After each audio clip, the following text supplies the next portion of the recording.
What's happening, everybody? Justin, Bridgewater's finest on YouTube, Blockbuster_guy on Twitter, fueled as always by the great folks at NerdTees, and welcome to week 19 of my weekly CFL football pick show for the 2018 CFL regular season and playoffs, and we are just flexing our muscles all over these picks lately.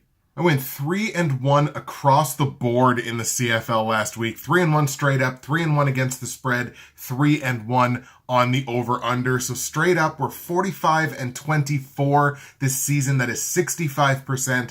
That's a magic number. Obviously, we want to keep climbing towards 70, but 65% I'm very, very happy with.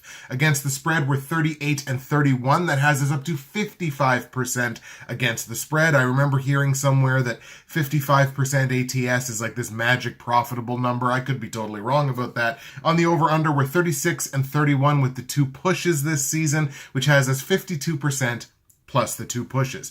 Overall, 9-3 in week 18 in the CFL has us 119, 86-2 on the season. That's 57.49% across all of our CFL picks so far this season. And that is up like 3-some, maybe even 4-some percent over the last like 4 to 5 weeks. So we've really hit the stride on the show here. Updating you on the CFL standings in the East Division. Obviously, everything's been decided in terms of who's making the playoffs, but in terms of who gets that number 1 seed, there's very much still tons to be decided, especially in the next 2 weeks. Ottawa and Hamilton both sitting with identical 8-7 records. I think Ottawa still holds the tiebreaker at this point. Toronto and Montreal, they're both 3-12. I believe they meet this week. In fact, they do. In the West, Calgary 12-3. They're locked into the playoffs. Saskatchewan 10-6. They're locked into the playoffs. And then you hit gridlock. You've got Winnipeg at 9-7, who are on their bye this week. You've got BC at 8-7 and Edmonton at 8-8. So they're all in there with either 18 or 16 points, and it, depending on, again, who's played the most, BC has a game in hand on Edmonton and has a game in hand on Winnipeg. In fact, our Week 19 schedule sees Hamilton travel to Ottawa to take on the REDBLACKS, as we mentioned. Edmonton is in BC to take on the Lions, who are a dominant team at home. Montreal is in Toronto to take on the Argos. And the Roughriders, after a plethora of injuries last week, have to travel to Calgary, who dropped a 5-point game against BC last week. Let's start in Ottawa, where the Ticats are in town to take on the REDBLACKS. Hamilton, winners of 2 consecutive games. They're also 4-4 on the road. They've evened up their road record, but this is back-to-back road games for the Ticats. Hamilton is coming off that 34-20 win against Toronto last week. And a pair of interceptions aside, Jeremiah Masoli actually played a very, very good game. Kind of torched Toronto, which a lot of quarterbacks can say this season. 70%, 338 yards, and found the end zone 4 times. Both sides in that game kind of struggled to establish a run game. Now, maybe that's a credit to both of the run defenses. And if you're Hamilton, that is kind of what you're hanging your hat on. Sure, there was no James Wilder Jr. in that game for the Argos. But if you're Hamilton, your run defense is the one thing, it's the most pivotal thing, I would think, in your game plan this week. Because when you're facing Ottawa, you're facing William Powell, who I believe still leads the league in rushing, or if not, he's like top 2 or top 3. This Hamilton Ticats team is going to be very difficult to stop if Brandon Banks continues to go off on the CFL. Brandon Banks has 100+ receiving yards in 9 of his 13 games this season. That's insane. They're also going to be tough to beat unless a team can figure out how to keep Luke Tasker from owning the red zone. 3 touchdowns last week, a hat trick for Luke Tasker. He has a touchdown in 5 of his last 7 games. The REDBLACKS come into this game losers of 2 consecutive games, but they are above 500 at home with a 4-3 record. Ottawa coming off of a 3-possession loss to the Edmonton Eskimos last week, 34-16. They led that game by 9 points just before the half and lost the game by 18, sorry. So that's an offense that just completely shut down from that point. And we're talking about like the last 35 minutes of the game. Where did the offense go? In the second half of that football game, the REDBLACKS had just 3 plays, 1, 2, 3, that generated a first down. despite the fact that Trevor Harris threw for like 81%, I think, nearly threw for 300 yards. The vast majority of that came in the first half. I think he had like 220 of his 291 came in the first half. This guy was on pace for like 450 yards. What happened? Well, one thing that might explain it, the Red Blacks allowed 5 more quarterback sacks in that game. It is the 5th time in their last 7 games that they've allowed Trevor Harris, or whoever's playing quarterback for them, to be sacked at least 3 times. And it's the 3rd time in that same span of 7 games that they've allowed at least 5. We've been saying it for weeks. It's tough to win football games when you can't protect your quarterback.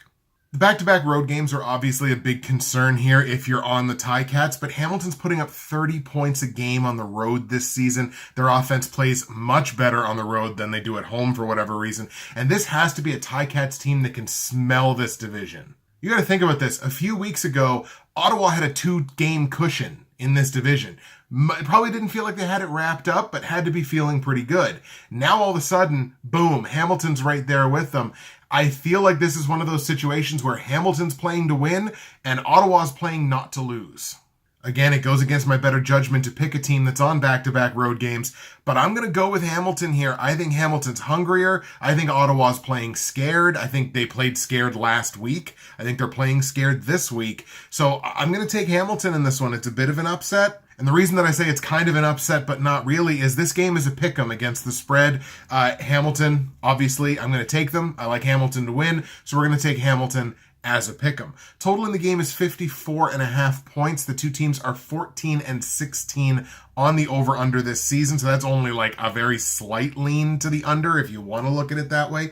I personally capped this game anywhere between 51, 52. I capped it at a low 50, which also kind of leans toward an under. But Hamilton are 5-3 over in games that they win and 5-3 over on the road overall. I kind of think this climbs over by a few points. I think it's a pretty good number, but I'm going to take the over in this one. I can see this turning into something of a shootout if Ottawa gets desperate late in the game. Let's go to BC now, where the Eskimos are in town. The Eskimos got off the schneid last week. They're on a 1-game winning streak, if you want to call it that, but they are only 2-6 on the road this season. They are coming off that aforementioned 34-16 win over the Red Blacks last week, and with their backs against the wall, Mike Riley delivered a hyper-efficient performance. He only found the end zone once, but he was throwing, I believe, for well over 80%. Just a very efficient performance from Mike Riley, and it allowed the rest of his team to do their job. And part of that was it opened up a ton in the run game. The Eskimos' run game dominated on the ground in that game last week. 28 carries for $172 and 3 touchdowns on the ground. A great performance for the run game on what is like a good run defense. At worst, they're average. Like, that's a good run defense that they did that to last week. And on the defensive side, their defense holds William Powell to a very pedestrian 40 yards on 9 carries, so they did their job there. They also did not allow a 100-yard receiver for the 3rd consecutive game, so Edmonton's defense could be turning a corner here. The BC Lions are winners of 2 consecutive games and are a sparkling 6-1 at home this season.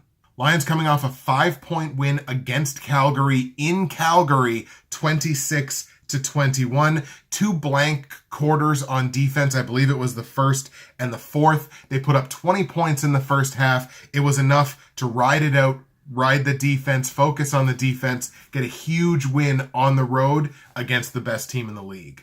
Master Lule, as he's affectionately called in the CFL group chat on Twitter, was far from it in that game last week. I think he threw, 54%, under 200 yards, did not throw a touchdown, did throw an interception, so he was not great, but kudos to a very stout run defense, only gave up 38 yards rushing on just 13 carries. And we kind of talked in the episode last week about like what was going to happen with the running back situation. Like, it looks like Tyrell Sutton's going to start. What does that mean for Jeremiah Johnson? What kind of message does that send? Jeremiah Johnson was essentially relegated to kick return duties in this game as Tyrell Sutton goes off. He had It was 22 carries, 106 yards, found the end zone twice in his Lions debut. That trade certainly paying immediate dividends for the Lions. And again, looks like Jeremiah Johnson's basically the kick returner at this point. The more I looked at this matchup, the more I thought about the matchup, the more I kind of thought about the two teams involved. These are two very comparable football teams who are in equally desperate situations because obviously nothing in the West has been decided yet. Look, there's going to be 2 playoff spots there up for grabs. So nothing's been decided between those 3 teams. Both of these teams have to come into this game feeling desperate. Both of them come into this game feeling like this is a must-win football game. So I'm going to skew on the side of the team that's 6-1 at home. I've got to take the Lions in this spot. Their home defense is dominant. They're suffocating, in fact. They're arguably the best home defense in football, and I include the Calgary Stampeders in that. We're going to go with the Lions, take the BC Lions at home to beat Edmonton. On the line, Lions are favored by 2 points at home. I like them to win. This is a very small price to pay, so we're going to be on the BC Lions -2. Total in the game is 53 points. The two teams are only a combined 10, 19, and 2 on the over-under. So 19 unders in 31 combined games for these two teams. I personally capped this somewhere in a high 40, 48, 49, maybe a 50. But the Lions are 5-1-1 under at home this season. I think I got to skew with the under in this one. So let's go under 53 points in BC Edmonton. As always, before we go any further, we will take a moment to pump the tires of our good friends at NerdTees. NerdTees.ca. Use that promo code BWFinest. It's going to save you 15% at checkout. Free shipping in Canada on any orders over $50. If you're in the US, boom, boom, 2 clicks of a button. Everything's in US prices and you get a great conversion rate on the US dollar. Today's blend is cookie dough. Delicious, delicious cookie dough. It's a nice sweet treat in a tea form. Who doesn't like dessert in a cup? Nerdtees.ca, promo code BWFinest, save 15% at checkout, free shipping in Canada over $50. And what better way to celebrate the first day of legal weed in Canada than with a cup of tea? That makes sense. Hey, if you get the munchies, you can pretend you're eating cookies. Let's go to Toronto now for the Battle of the Basement Dwellers in the East Division. Montreal in town facing the Argos. Montreal losers of 4 consecutive games, but coming off of their bye week. They're only 2-5 on the road this season, coming off of that 12-6 loss against Calgary back in week 17. Now, yes, that was a loss to Calgary, but that was a loss to the best team in the CFL, and the defense should be thrilled, I would think, with only giving up 12 points and 306 total yards of offense to the Calgary Stampeders, probably the best offense in the CFL, although there is that Winnipeg team. The Alouettes defense forced 6 turnovers from the Stampeders, 3 interceptions, as well as 3 fumbles, and that gave the offense every opportunity in this football game to put up points and steal a game. I'm sorry, not just steal a game, steal the game. What did they do with it? 3 punts and a turnover on downs in the fourth quarter. And Montreal also dove into old habits in a big bad way. 13 penalties for 145 penalty yards, including 6 for 78 on the defense. I can only call that what it is. That was a game given away. Montreal gave that game away. The Montreal Alouettes should have beaten the Calgary Stampeders 2 weeks ago. Which is great news for the Toronto Argos, I guess. Heading into this game, losers of 7 consecutive games, ice cold on both sides of the football, and they're only 3-5 at home. In the Argos' last 4 losses, they've been outscored by an average of 10 points per game, and they're coming off of that 34-20 loss to the Hamilton Ticats last week. It's very simple. The Argos put up 0 points between the first quarter and the fourth quarter. First quarter, they scored some points. Fourth quarter, they scored some points. Nothing in the middle. And that overrides the good things that they did on both sides of the ball in that game. Because even though they gave up 34 points and they only scored 20, there were some good things that happened. S.J. Green goes off, catches 7 balls for $127 through the air, and found the end zone. And Armonte Edwards, who you may remember I talked about a few weeks ago as this is the guy that could emerge as the nice complementary receiver to S.J. Green, had probably his best game in a month, catching 5 passes for 61 yards. As I mentioned last week, the Argos made the change back to James Franklin at quarterback, and he honestly did a bit better than I expected. He did not have a bad game by any means, but again, no James Wilder Jr. It looks like Wilder's probably going to be shut down for the rest of the season. What's the point of bringing him back when you're 3-12? So shut him down. No Wilder equals no run game equals, honestly, very little threat, and it makes you a very one-dimensional football team. I believe this is the home finale for Toronto, so they certainly wouldn't want to go out and lay an egg against a team that's just as bad as they are, at least on paper. But the Argos have the worst turnover ratio in the CFL. They are a minus 16 in the turnover ratio. They're taking on a team in Montreal that generated 6 turnovers off of the Calgary Stampeders last week. Montreal can generate some turnovers. If they do that, I think they win the football game. I think they're going to do that, even though the game's in Toronto. I kind of like the Alouettes here. I think Montreal wins this game outright. Let's take the Alouettes on the road in Toronto to beat the Argos. On the line, the Argos are 4.5-point favorites at home, and I think even if you like the Argos to win, 4.5 points here is way too many. Buy the extra juice on that. Let's take the points and go Montreal plus the 4.5. Total in the game is set at exactly 50 points. The two teams are a combined 12 and 17 on the over-under this season. Most of those overs would have to do with the defense, not the offense.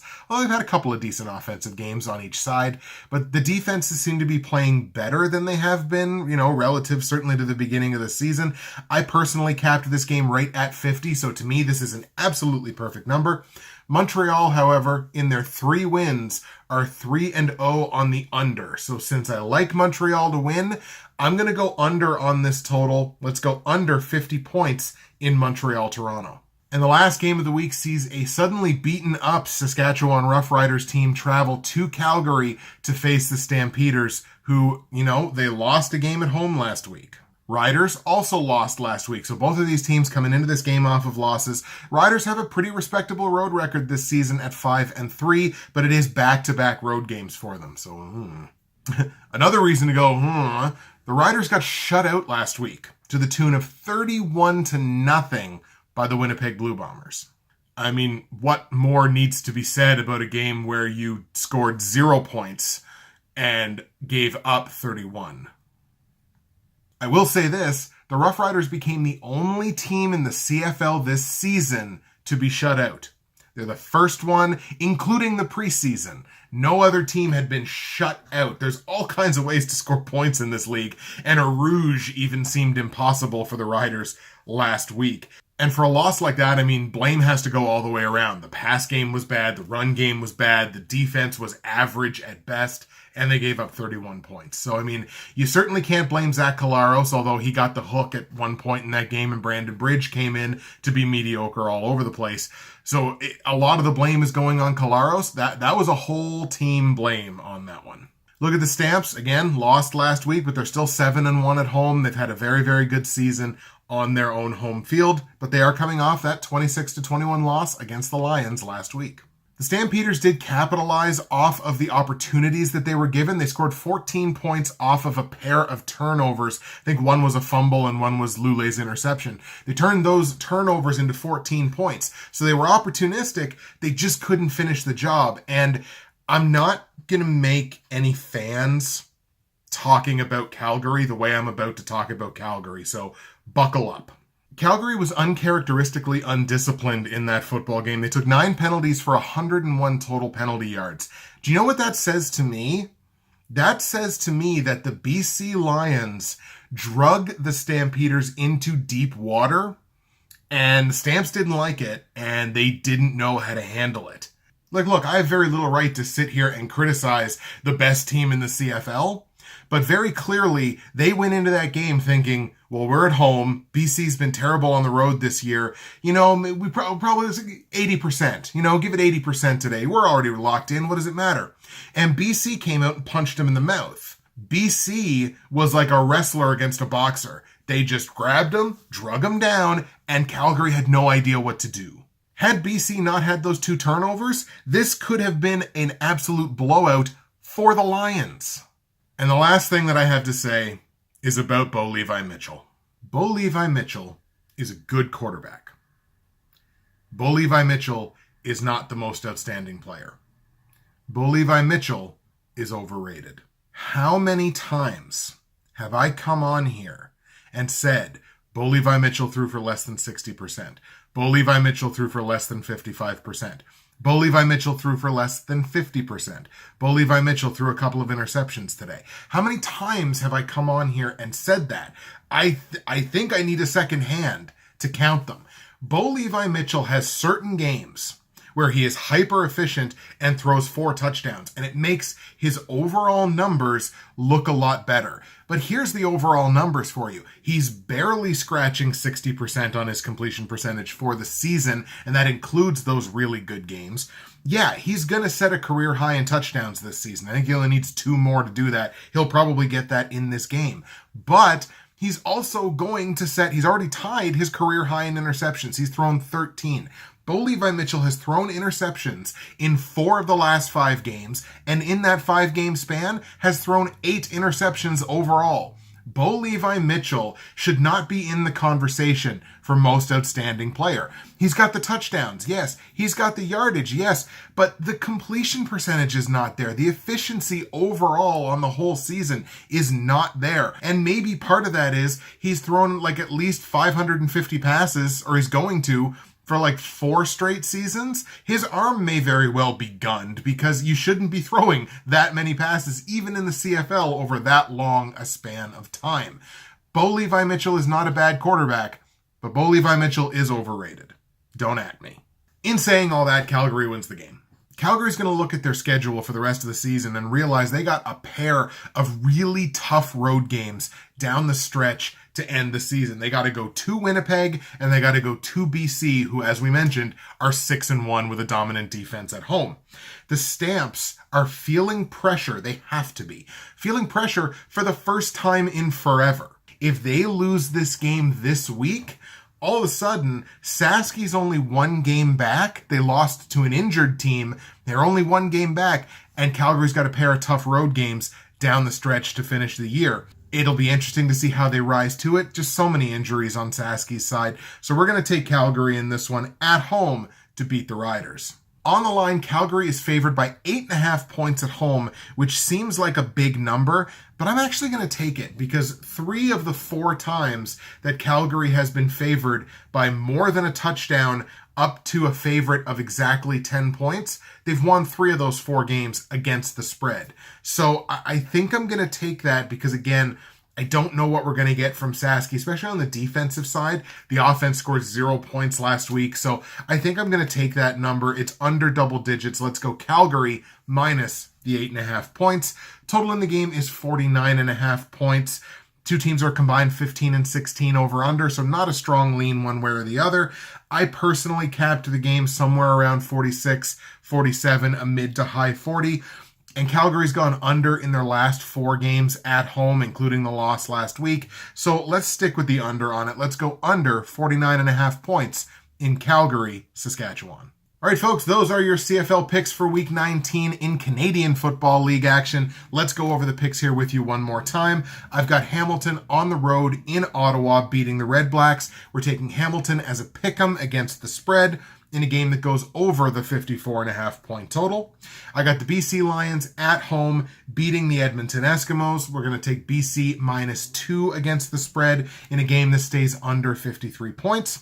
I got Montreal on the road upsetting the Toronto Argos, and I've got Montreal plus 4.5 against the spread. 4.5 points, too many points no matter which way you go, in a game that stays under the 50 point total. And I've got Calgary at home beating Saskatchewan, clinching the number 1 overall seed for the playoffs. I'm going to take Calgary to cover the minus 8.5 points against the spread in a game that stays under 49.5 points. There you go, folks. Week 19 episode is in the book. Again, we continue our reckless careening towards the end of the regular season and into the CFL playoffs. Always an exciting time in the Canadian Football League. Thank you very much for watching this week and watching all season. That's it for me, Justin, Bridgewater's Finest on YouTube, Blockbuster_guy on Twitter, fueled as always by the great folks at Nerd Tees. We will see you again next week for Week 20.